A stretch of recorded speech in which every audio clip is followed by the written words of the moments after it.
Ay, yun naman yung video na yan. Ako is, may katanungan lang ako sa'yo. Ano ba yan? Ano ba madalas nyo nagiging customer dito kay KM? Madalas na nagiging customer namin dito kay KM. Sige, bigyan kita ng tatlo. Ito ang una kong napansin na hindi nawawala kada buwan dito kay KM is yung Montero. Kwento ko lang, nung kakapasok ko pa lang dito, madalas sinakwento ni Boss Teng na yun nga, yung una nilang ginawa, yung kakabukas pa lang or kaka-build pa lang ng ganitong klaseng pangalan, Crazy Modes, is ang nagiging unang customer nila is Montero. Ayan, kasi dati daw, ayan lang ang alam ni KM na gawin or i-retrofit.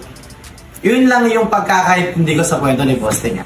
Na yun nga, Montero yung kauna-unahan nilang customer dito kay KM. Kaya tinatawag ko siya na bahay ng Montero. At syempre bukod dun, yun nga, maganda rin siyang lagyan.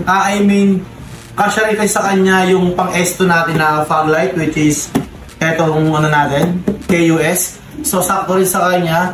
Kaya maganda rin siyang pang full setup. Kasi depende sa variant or model ng sakyan, kasya rin dyan ng S1 and S2 natin na projector headlights. So ayun yung top 1 ko. And ang top 2 ko naman siguro kakalito din kasi yun nga, marami kaming mga nagiging customer dito at iba-iba pa rin, iba-ibang mga modelo ng sasakyan. Pero sige, ang top 2 ko is siguro ang Vios. Yan, bukod sa madali siyang gawin, gawa na yun nga, plug and play. Marami din kaming nagagawa ng ganyan. Kaya siguro marami kaming nagiging customer kasi madalas sa video namin, buwan-buwan, hindi nawawala ang Vios. So bukod dun, maganda rin siya lagyan talaga ng mga ganito klaseng product like ng mga backlight projector natin. So kaya rin namin siyang quad setup ng S1 and Matrix. Ayan, so maganda yung kinakalabasan at syempre hindi lang sa light output. Pati na rin sa look ng mga nagiging customer namin ng Vios is merong konting pagbabago. Syempre lalagyan namin ng Demon Ayan. So, depende naman yan sa customer namin kung ano yung magandang kulay. Pero ang street legal lang is amber and white. So, nasa customer pa rin naman yun kung anong treat ko na kulay. So, ayun lang ang top 1 ko Montero and top 1 Montero, top 2 is Vios. So, ang top 3 ko naman is ano ba? Yun nga, gaya nga na nasabi ko is iba't ibang modelo na sa pagpapasok dito like the Fortuner. Fortuner, marami din yan. Trailblazer, marami din. Ano pa ba yung mga hindi nawawala buwan-buwan? Siguro sama ko na dito yung Honda City.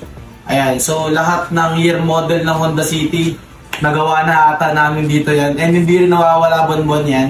Gawa na yun nga, alam naman natin na ang Honda City is, kahit hindi natin siya lagyan ng ganito, ng mga pang-aesthetic look, is maangas siya tignan talaga.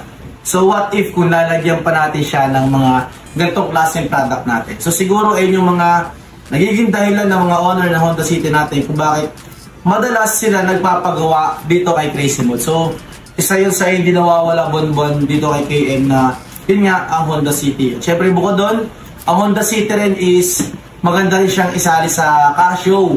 Alam naman natin yung laman ng car show Honda City. Kasi nga, maganda siyang i-modify or gawa ng mga pang-aesthetic look like ng underglow. Kasi dito kay KM is nag-aabot na rin kami ng underglow dito and like ng mga RGB na Demon Eye, RGB na ring, pakita mo to, itong ring and RGB na hex.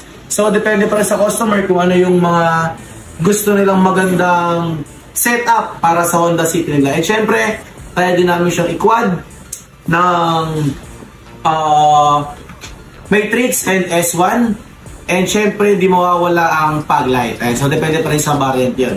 So sa tingin ko yun ay yung top 3 ko. Top 1 ko Montero, top 2 Vios, top 3 ko Honda City.